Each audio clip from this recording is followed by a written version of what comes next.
Olá pessoal, feliz sexta-feira, vamos ao nosso vídeo. Eu vou hoje comentar sobre duas perspectivas científicas diferentes e complementares dentro do campo da epistemologia, que é a perspectiva construtivista e a perspectiva objetivista. Como cientista, como acadêmico, a minha linha é bastante objetivista, no sentido de que eu tento acessar ou encontrar ou pesquisar uma verdade a respeito da natureza, né? Partindo do pressuposto que existe uma única verdade. E eu estou tentando controlar os meus vieses, os meus erros de avaliação, para chegar mais próximo possível dessa única verdade, embora eu saiba que alcançar plenamente a verdade não é algo factível. Essa é uma visão objetivista, a procura da verdade. Na visão científica construtivista, existe mais de uma verdade. Na visão científica construtivista, a impressão do próprio pesquisador modifica essa verdade. A conclusão deve partir da interação do pesquisador e do que está sendo observado. E essa interação criará uma nova realidade. Na visão objetivista, nós tentamos anular a tendenciosidade do pesquisador. Veja como são duas coisas diferentes. Mas por que a visão construtivista, que tenta incorporar as nossas características reflexivas, é uma visão útil do ponto de vista científico? Porque o objetivo é outro. O objetivo é mais mostrar como é nossa experiência em relação à interação com o universo à nossa volta, no construtivismo.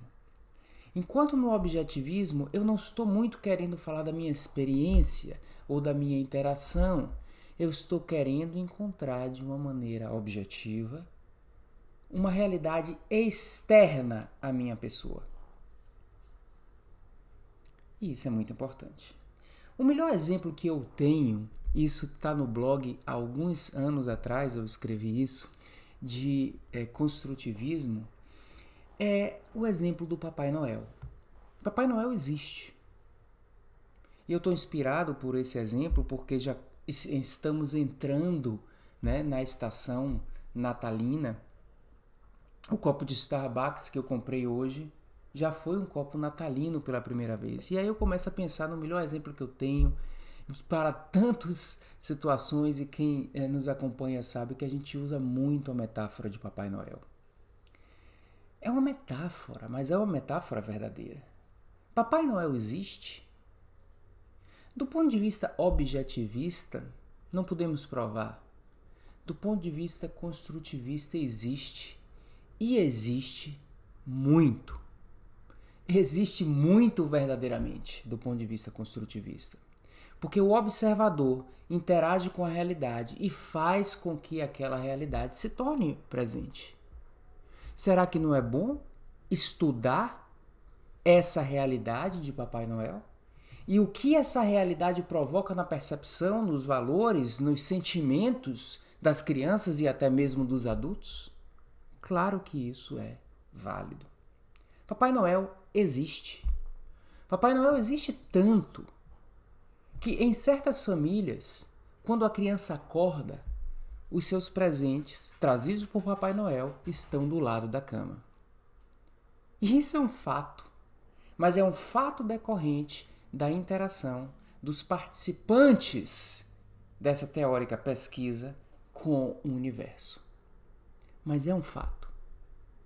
Portanto, não é uma inverdade, é uma verdade que Papai Noel existe.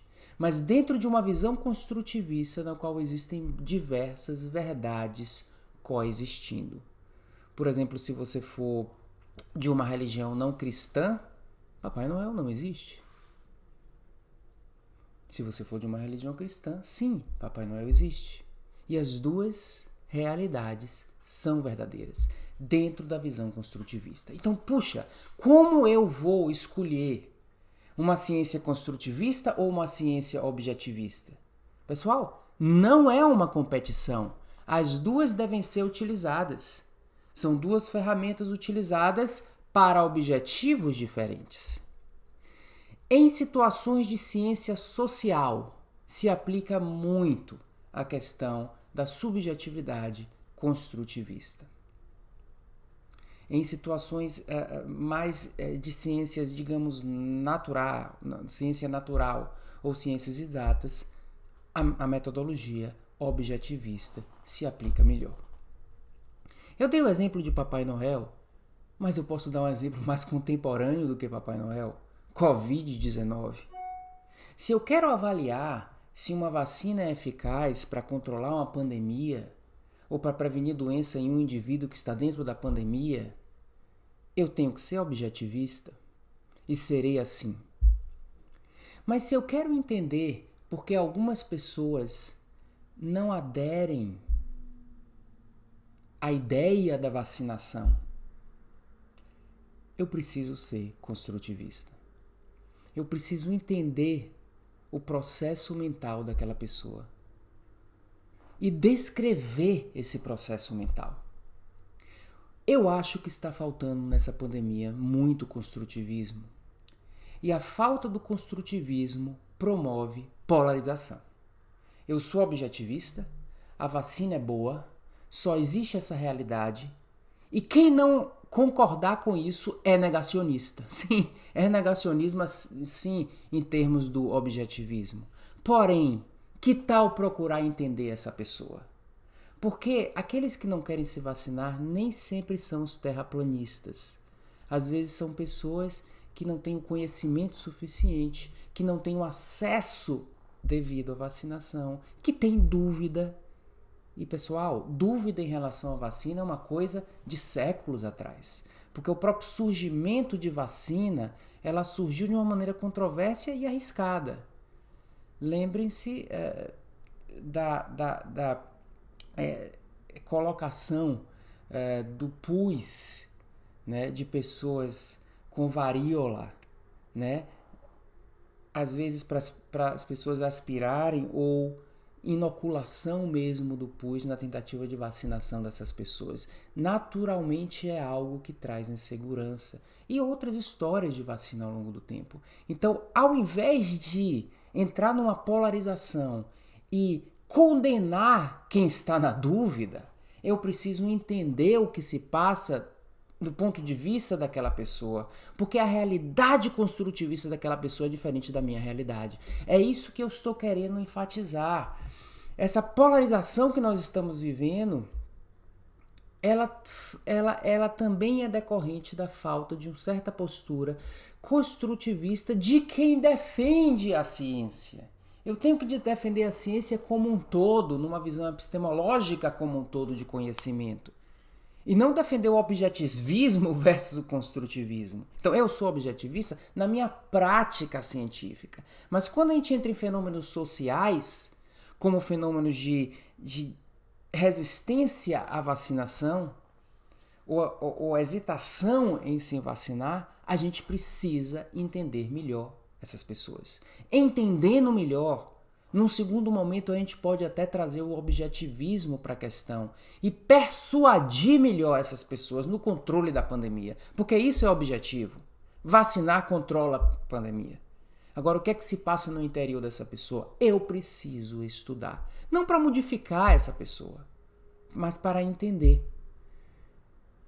E passa pelo entendimento a arte da persuasão também, quando a gente está diante de coisas que a gente precisa persuadir. Há outras situações que eu não preciso persuadir, porque as coisas diferentes devem coexistir. Eu não preciso persuadir um cristão que Papai Noel não existe. Eu não preciso persuadir uma outra religião que Papai Noel existe. Não, as duas coisas podem existir. Mas mesmo em situações como a pandemia, que eu quero que as pessoas se vacinem, eu preciso primeiro estudar de uma maneira construtivista o processo que está se passando pelas pessoas para depois eu conseguir persuadir. Porque essa é uma situação que o objetivismo da conduta ele traz um certo benefício. Existem outras situações. Por que um médico prescreve hidroxicloroquina? Entrando de novo nesse assunto, que eu já estou de saco cheio desse assunto, mas por que um médico prescreve hidroxicloroquina? Tem fenômenos psicológicos aí. Ao invés de chamar esse médico, realmente tem aqueles prescritores da internet que são pessoas oportunistas, mas tem outros que estão ali prescrevendo, e é interessante eu entender esse processo. Eu entendendo de uma maneira construtivista esse processo, eu posso até aprender. No meu próprio raciocínio clínico eu posso até aprender com ele. Não que eu vou prescrever, aprender outras lições. E eu posso entender como se passa o pensamento de um ser humano que se torna médico e também poder influenciar, né, melhor em relação à postura mais baseada em evidência. Então, construtivismo, eu estou trazendo esse assunto aqui para mostrar a utilidade desse tipo de pensamento, desse tipo de abordagem científica em ciências sociais, mas também a utilidade para que passe por uma etapa de compreensão. E ao compreender o outro, eu consigo persuadir melhor esse outro. Do ponto de vista objetivista, vacina é eficaz. Hidroxicloroquina não deve ser prescrita, muito menos ivermectina. Muito menos não, da mesma forma, ivermectina e outras coisas que eu faço questão de não me lembrar o nome. Mas eu preciso estudar esse fenômeno melhor, porque é um fenômeno social. E aí existe a postura construtivista desse ponto de vista aí. Muitos acham que construtivismo é algo de geração de hipótese. Nem sempre. Você observar de uma maneira não controlada o universo não é só para gerar hipótese para que depois o objetivismo confirme, não. São ciências. Tudo é ciência, mas é uma abordagem mais sociológica da ciência e uma abordagem mais naturalista da ciência. Portanto, eu proponho que nós, defensores da ciência, sejamos defensores da ciência como um todo, entendendo a ferramenta certa para a situação certa. E em determinados momentos em que seja deletério para a sociedade do ponto de vista objetivista, não se vacinar ou prescrever hidroxicloroquina, que a gente entenda que o estudo do processo pelo qual faz essas pessoas se comportarem assim é importante para que a gente consiga persuadir. Porque persuasão é aproximação, é entendimento. Fica então a mensagem de que a ciência tem duas grandes abordagens. Uma abordagem objetivista, que é a nossa, tema da maioria dos nossos vídeos, mas devemos reconhecer aqui do lado uma abordagem muito importante, que é a abordagem construtivista. Bom final de semana a todos, até a próxima sexta-feira.